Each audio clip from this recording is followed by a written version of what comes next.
So to get started, if you could state your name and spell it for me. Shannon, Shannon, Robinson, Robinson. And can you tell me where you work and your job title? I work for Karis Inc., DBA The House. I'm the host homes program manager and harm reduction specialist, part-time host homes, part-time harm reduction specialist at the street outreach program. Nice.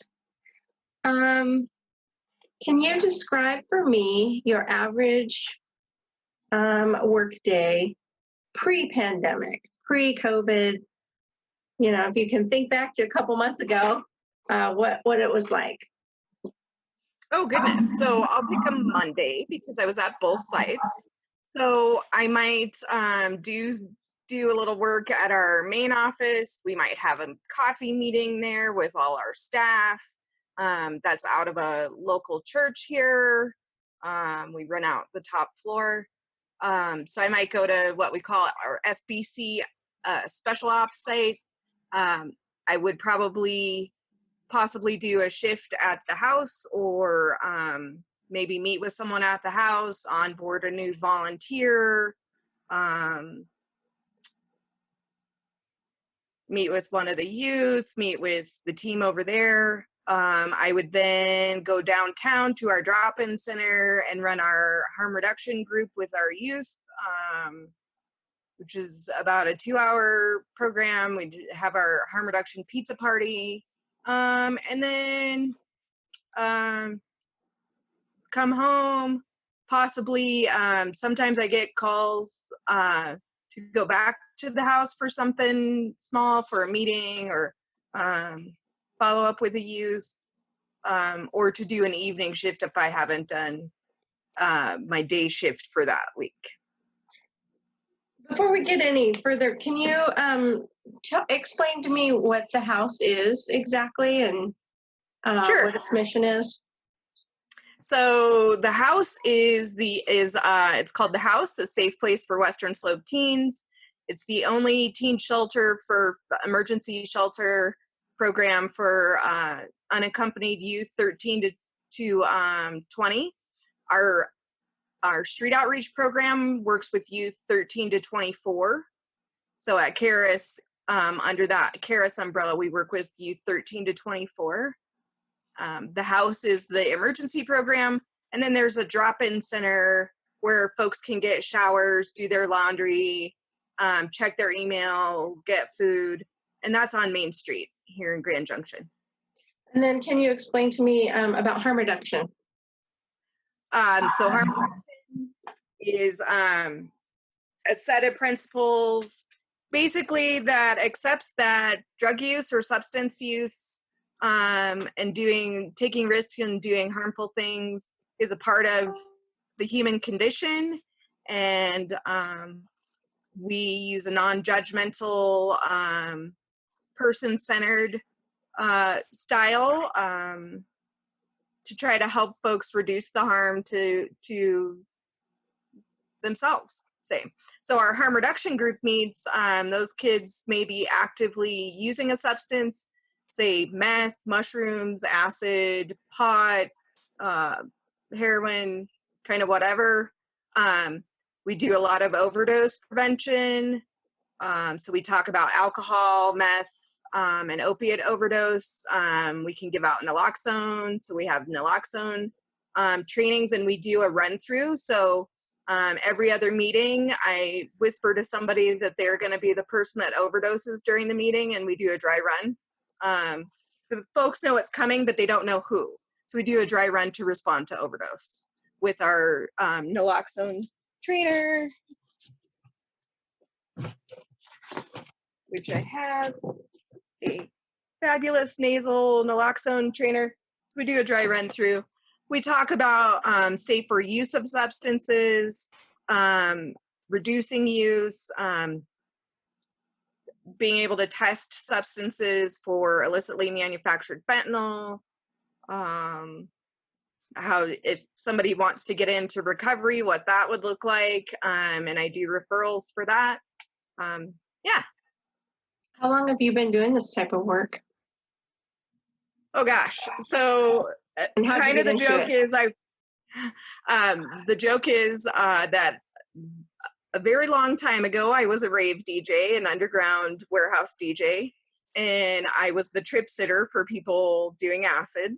Um, I've uh, done sex ed for over 20 years, and so I didn't know I was doing harm reduction before I got sort of more formally trained.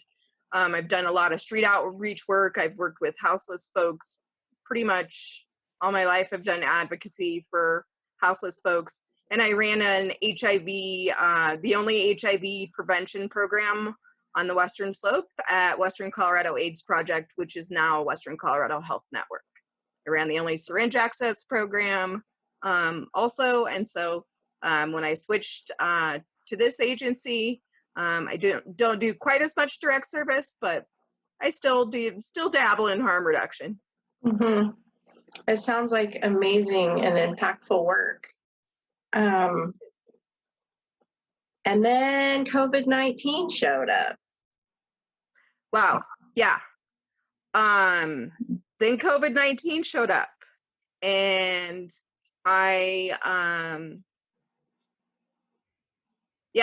so for folks, in harm reduction and HIV and working with houseless folks, I had actually had a friend send me some articles in late December about COVID. And so we were having kind of a back and forth conversation. This is a former colleague who did contact tracing. And so I had kind of had my eye on it just because that's what you do in prevention. By January, mid-January, was pretty concerned. My oldest daughter lives in Seattle and Oh, had wow. just relocated from Denver to Seattle in mid-February.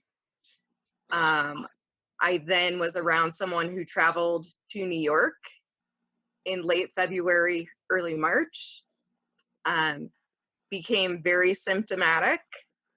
I live with a chronic immune disorder, and I have asthma, so I was very, very, very concerned. Really, really pushed doctors. Finally was able to get tested after calling many, many times, visiting the ER, and having a night where I was so short of breath that I was going to have my kids call an ambulance. Was one of the first 25 people tested in my county. And I did film the experience, and I cried the whole time because it reminded me of all my folks that I've worked with in HIV for a long, long time. People in these bio suits, and sheriff's cars lining the testing site, and I'm like, am I going to get quarantined? Like, am I going to get handcuffed? Like, what's going to happen? And even though I knew I probably would be fine, could go home, they would make me stay home, I wasn't sure. Are people going to knock on my door and tell me I can't leave? Like, what's going on? Have I exposed my kids? Have I been exposed for sure? Are my kids going to get sick? Oh my gosh, I'm a single mom. Like, I'm all they have. Are my coworkers going to get sick? Are my participants going to, oh my gosh. Mm-hmm. Those test results came back negative about 2 weeks later. However, I had been tested for all kinds of other things, and all of those tests were negative also. I am 90% sure that I had COVID based on the new 6 symptoms that CDC released this week. Oh, wow. And the weird toe thing, because I had the weird toe thing. Now I'm nervous because, like, okay, am I going to hold immunity? Can I go back to doing my harm reduction pod with these kids? Because they're not really wanting to do it on video chat. It's just not as fun. So, yeah. Yeah, I've heard that the possibility is that people aren't immune to it after that it could be like other coronaviruses. It's Yeah. very scary. So how has COVID changed the work that you do at Oh both my goodness. and in harm reduction? So I also work for a national HIV advocacy organization called Positive Women's Network, which we do advocacy for women living with HIV. And I am the grassroots field organizer here on the Western Slope. So I have been at home since about May 9th. I've been working at home, or March 9th, excuse me. Since March 9th, I have been working from home. Oh, wow. Did not have a little office space set up, so I finally got my little office area set up. I've gone pretty much totally online for all of my work. Luckily, with Positive Women's Network, because we have people in 11 different states Mm-hmm. and leadership in 5 different states. So we have somebody in Miami, Florida, San Francisco, California, Boulder, Colorado, Little Rock, Arkansas, and Houston, Texas. And then a couple of other folks that we work with that are in Mississippi and one in New York. So we had been doing Zoom meetings for about a year. So I'm really lucky in that. I've been doing Zoom meetings. We had done Zoom webinars previously. Caris, my local agency here, went to working from home, I want to say the week of the 11th. So we did that a little bit early. We started really working at home and cutting down how many volunteers were at the emergency shelter program and at the drop-in center. So we had to start these Zoom meetings and everybody had to get used to them. So I created a Zoom bingo.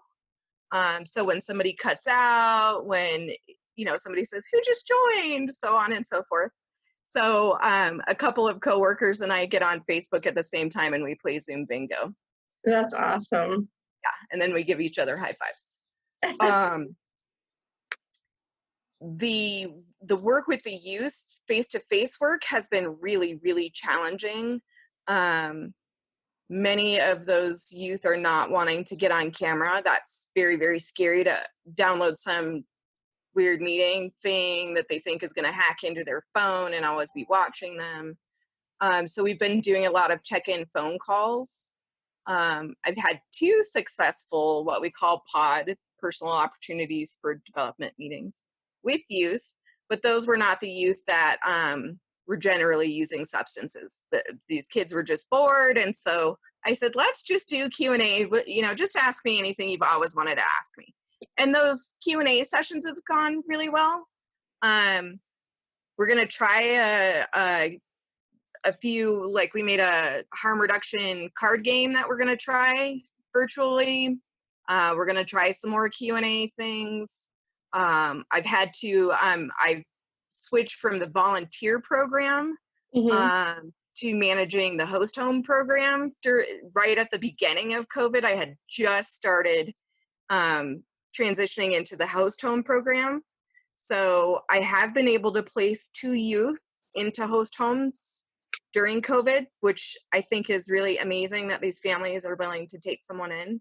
And they're doing really, really well. I'll have my 3rd youth that I'm trying to place. So now we're going to have to do a virtual walkthrough of their home. Our executive director has been to their home before, so I am 99.9% sure that their home is up to code. And they're very, very active in the community. So, virtual walkthrough, virtual meetings with the host home group. So trying to coach them, working with teens, trying to coach their teens on COVID prevention, and they're just not wanting to hear it. So we're having, a lot of those risk challenges with Generation Z, like they aren't quite understanding how serious this is, and their risk perception is low. And then trying to do that over video is really challenging. Yeah, I can imagine. Did you get the questions that I sent you?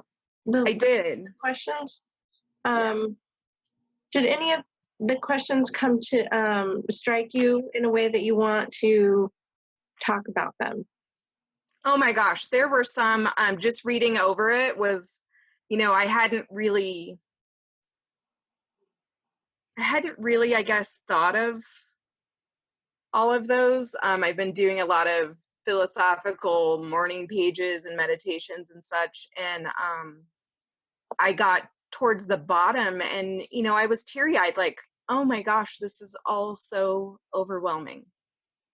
It is. Um, And I can't imagine how overwhelming it might be for someone who doesn't have a home. yes. How do you so we've been through the safe at home phase, right, in Colorado. We're just entering this safer at home phase. Do you think your organizations are going to be able to get back to life as it used to be? So to me, I'm so grateful for the work that I've done in HIV prevention, and to my former mentor, Jeff Basinger, taught me a lot about, we talked a lot because I was a teenager when HIV, first started, and have lived through that. Jeff tested positive, and this is public knowledge. Jeff tested positive in 1985. He was a founding member of Western Colorado AIDS Project, and he passed away a couple years ago. But I can hear him saying, "Be gentle to yourself. Be gentle to yourself. Don't panic." I can hear these neat things that he would tell me. I think of it like pre and post HIV. The world was different. The world is different. I don't think we're going to get back to where we were, and I don't think we should, honestly. I think there's been so much really neat innovation that maybe some of it should stay around. Mm-hmm. Maybe we should have these Zoom meeting options and in-person options. I think that, molding those together would be really, really great. I would love to continue to have coffee with my friend who's in Italy. Like, all these things are really, really neat. So I think we have to get back, we have to land in our new normal, because we're not going to get back to where we were. How do you think, well, you talked a little bit about the youth that you work with and them not really having a sense of how serious this is. I imagine that's common with, and that's kids, right? They think they're indestructible. How do you get through to them? So, that's where we talk about overdose. So most of us in that group have had a friend succumb to overdose. And so I talk about, how invincible that person or we all thought we might be, and overdose isn't going to affect me. Suicide's not going to affect me. I'm not going to get an STI. I'm not going to get HIV. And, here we are where we have these commonalities where we know that happens. I have shared my testing experience with them, and I went ahead and cried and on the phone, because I think they need to know that this is really, really serious. I've let them know that I have a colleague who took their life during this COVID experience. I let them know that I have colleagues in New York and California and Houston and Louisiana who have passed away. I let them know that,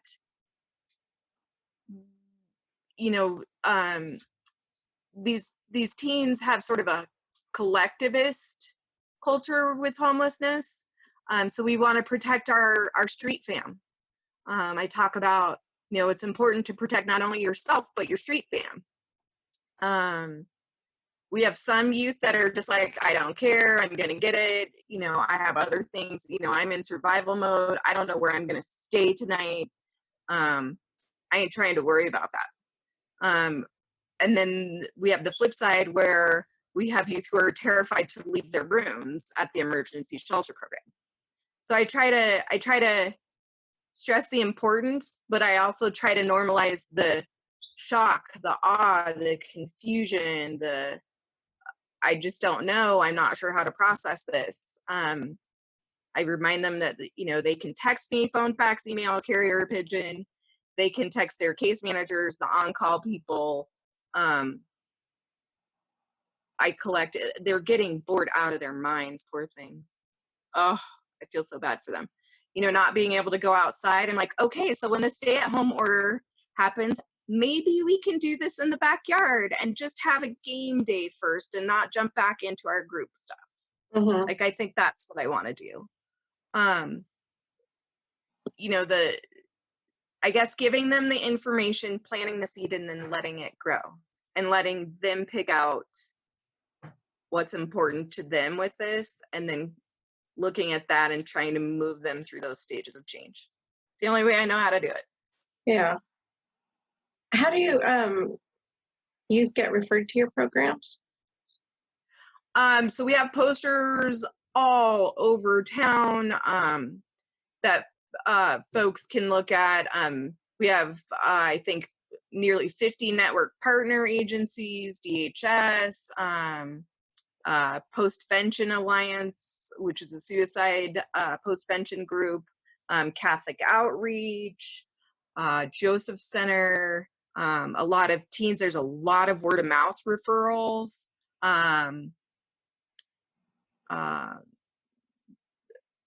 Federal Youth Services Bureau, National Runaway Hotline. I do see a lot of teens giving our on-call number to sharing that with their friends. Like, oh, you had a fight with your mom and you got kicked out. He called the house. Yeah, I imagine that this time of people being shut up in their homes has can be difficult if you don't have a great home life, I suppose. It can be a strain on family relationships, especially for kids who are used to being more independent, and then all of a sudden they're trapped inside their house with their family. Yeah, we see a lot of youth who are under the LGBTQ plus umbrella, who are forced to be at home with family members who don't support them. And that's really heartbreaking. I can imagine.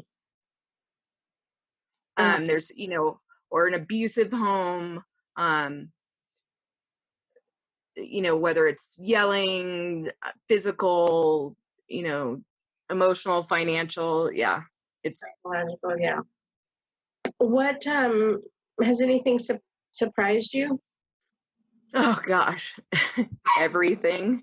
I think one of the things that I think is really, really neat is how fast we were able to pivot. We were able to get some funding to put youth in hotels, and how so folks over 18, youth over 18, how quickly we were able to get some of those youth into hotels. They were, rough sleeping outside in the camps. How the Mesa County got together. We already had a coalition of folks who were trying to get a designated camping space. That was one of our missions for the next 10 years on our 10-year plan. And so how quickly that group was able to pivot and move towards COVID and teaming up to respond to COVID. Mm-hmm. So there's a Grand Junction mutual aid group that got up and running, and in the first week had thousands of people participating, mask making. Hey, I'm able to go to the store. Hey, there's formula here. Does anybody need this formula? Hey, I have TP. I'll trade that for eggs.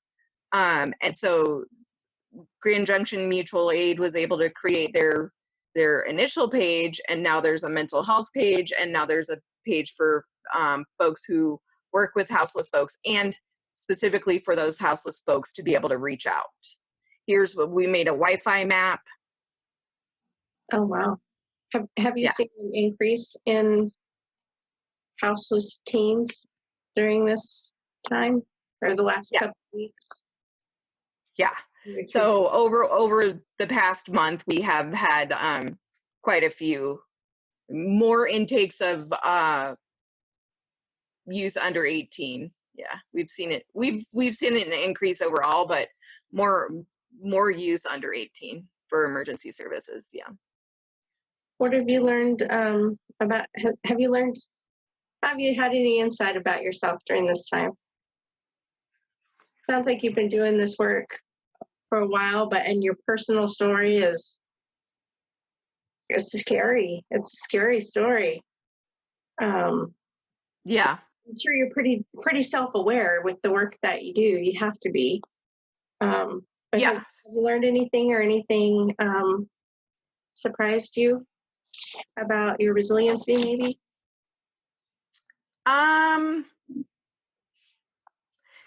I used to really keep this tough girl persona and nothing could get to me and so on and so forth.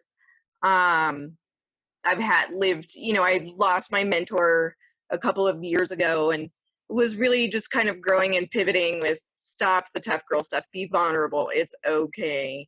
So I guess, I tried to manage how scared I was and not show my kids. But they knew, they could see it. Tried to manage, like, I'm just going to get up and get on my little computer and do these meetings.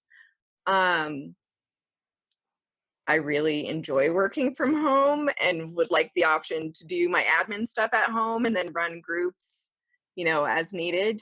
I also dealt with a terrible bout of arthritis during all of this. So self-care, self-care, self-care.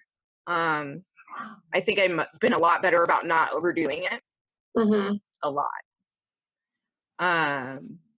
I've also been a lot better about connecting to people. So every 2 years, there's a harm reduction conference. I've been to San Diego. I've been to New Orleans. This year, we're hoping to be in Puerto Rico. I don't know if that's going to happen, but there is a group of harm reduction workers that we have a call once a week just to say hi and check in and encourage each other to do self-care. And that's been going on for years, and I finally joined. So that's been really, really fun, and we're trading recipes and trading ideas about how to do street outreach. Yeah, I've learned to try to be patient, and I've always taken things day to day. I was a youth who squatted in my teens, so I'm pretty familiar with that day to day stuff. I'm also a DV survivor, so instead of like getting into the fear, oh my gosh, of it, which I had that first 2 weeks, especially around the time I was testing, to really watch solid information, get my updates from solid resources, not try to be on the news all the time, which is hard. When I'm getting frustrated about the lack of access to healthcare, I've got on senators' Facebooks and wrote a little thing. I've written a couple of postcards, like, stay active, but in a different way, and utilize this frustration and, I guess, unknown and fear that comes with it. Use it for something better. Mm-hmm. How's so you have kids in your home? Yes. How are they handling all of this? They were pretty bored, pretty bummed, really frustrated. Kind of similar risk perceptions. But then when they really, they know the resources that I use, and they've been trained to do HIV prevention. So then when they started researching, we all got these Wakanda fabric, so we have matchy masks when we do have to go out. So the Wakanda from Black Panther stuff. So I'll say, do you have your mask if we have to go somewhere? Oh yeah. I have a 19-year-old who lives with her boyfriend, but she needs rights to work. So her household and my household have been making sure that that's our limited exposure is in our two households. So just keeping track of symptoms, saying hi. I've started cooking at home. I did I did purchase an Xbox for my 17-year-old who's super happy right now.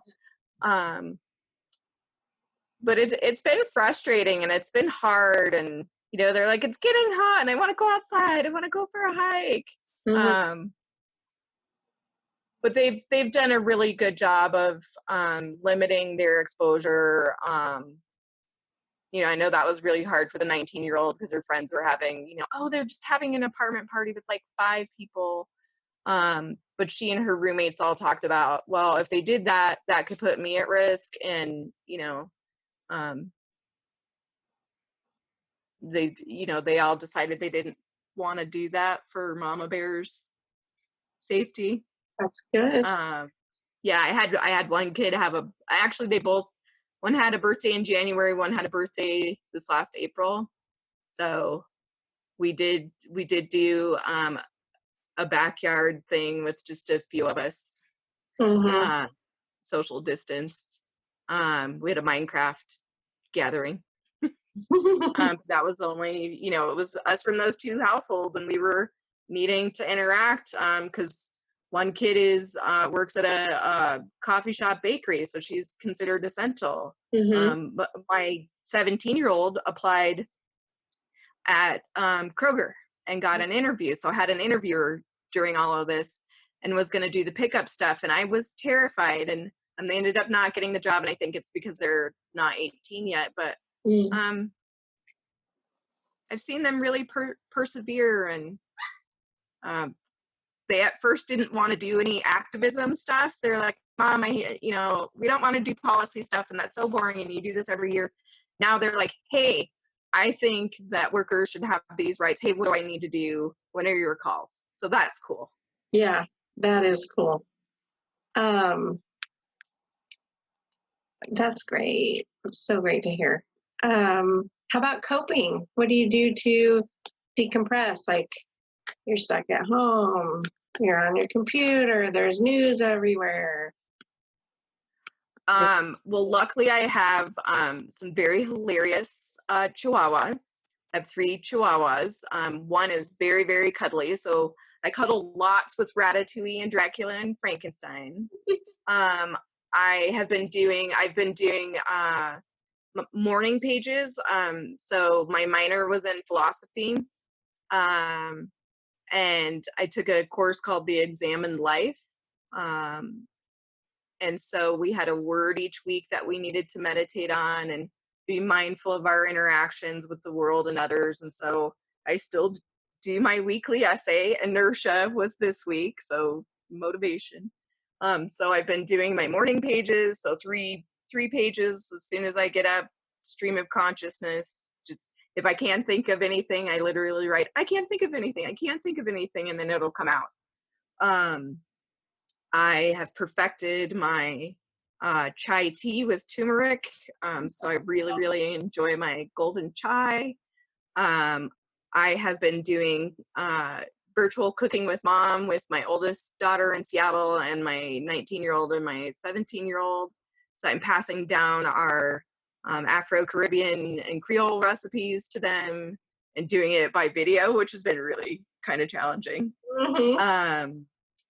I have done, so with those morning pages, you're supposed to do a piece of art each day. So I'm really into recycled Shrinky Dinks. So you can recycle like plastic bakery containers and do Shrinky Dinks. Oh, really? Yeah. I did not So exciting. Cool. Yeah, walking the dogs, getting stuff organized. I'm restoring a 1950s Maytag ringer washer. Oh, cool. Yeah. And then some meditation. I do a meditation. I've done it for like 15 years. And I got out of the habit of doing it every day, but I do one from Beryl Binder Birch at night and then one from Daniel Siegel in the morning. Awesome. I also enrolled in, so I enrolled in a edX social work mini master's certificate program.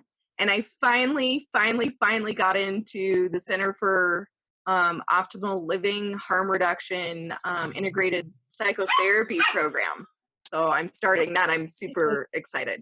Yeah. Because I couldn't afford to go to New York for 3 days and be at the new school for 3 days in person. They're doing it online. So I'm like, yay, stimulus money, training. So Exactly. That's awesome. Yeah, things yeah. that people never thought would be available to them. Some have opened up. That's great. I'm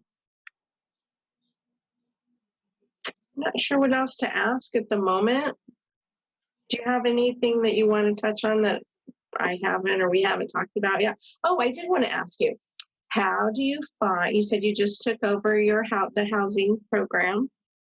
Mm-hmm. Tell me more about that. Tell me about how you recruit hosts and how many host families you need and what the vetting process is like. So this host home program started last March. Our goal is to get 10 host homes. We have 4 right now. So I have 4 processed and 3 on deck. So we may actually hit that 10 in this quarter, which I thought was going to take me a year to do. So a lot of those folks, we may go do a presentation, we may go do a training, we may be at an event, and we let folks know that they can volunteer in a number of different ways. There are people in the community sometimes that I'm like, oh, hey, I would love to get them in as a volunteer because I could see they might be a potential host home. We've had people call us to sign up for the host home program to be a host. And we have youth who may already be staying with someone. So we have some folks who are very active in a local church who have a youth in their home currently. And so we're we recruited them under our program because it's kind of an unofficial thing. And the youth was engaged with us previously. So to become a host home program, they call us, there's an interviewing process, background check, of course, fingerprints, background check. We do positive youth development training, trauma-informed care, equity and working with LGBTQ populations, positive youth development and harm reduction trainings, and CPR. So those can kind of be ongoing. I found a bunch of those online. So that's one thing that switched is a lot of our homes are able to do that online, or people who are interested can do that online. Really haven't had any challenges with the background checks or fingerprint process. That's been going good. And I think that's because the hospitals have been taking so many volunteers from the community and they have to vet them that way. So those hosts would go through those trainings, and then we would try to get a youth host match. So one of the things that I did is we had a host home, but they didn't have a youth. Their youth had gotten stability and moved out of state, so they didn't have anybody in their home. Had a youth that was in our emergency program that I thought, ooh, these two might be a really, really good match. Was able to introduce them by video chat, and then they met at a park. And then they decided they were just like, oh, this is fabulous. And so the family invited that youth over for dinner that night, and that youth moved in the following Friday. That's awesome. Yeah. So they had done the safety check through and all the background checks and an overview of the program. So it's 6 months, and there's a stipend that's given. There's case management support, 24-hour on-call support, and then I'm trying to schedule a game night. It's been really hard to get everybody's schedules together to do like a host home virtual game night. I'm going to surprise a couple of the host homes and send them barbecue for six, because we just got a grant through the county. The county grant is working with local restaurants, really, really fancy ones, Uh-huh. who to provide food to houseless folks and folks in need. And so we're able to like, hey, here's a celebration of thanks for taking this person in during COVID. So it's a win-win. It works for the local restaurant. They're able to have their employees, work. These folks get food. It supports the small businesses, and it supports our houseless folks and our folks who are willing to be host homes. So they don't know it, but they're getting a barbecue delivery. Oh, how fun. I don't know what else I need to talk about or we need to talk about. I'm sure something's going to come up as soon as I turn off the camera.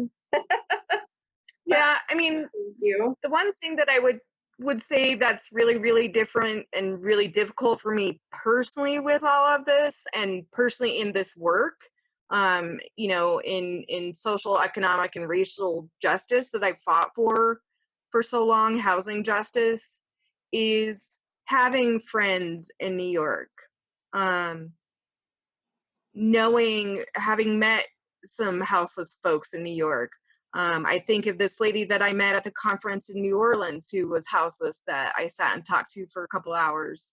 And so seeing how marginalized people are so greatly affected by this, and our folks are dying, it's, especially as I'm a 50-something Black woman, this is just, wow, this is taking my people out.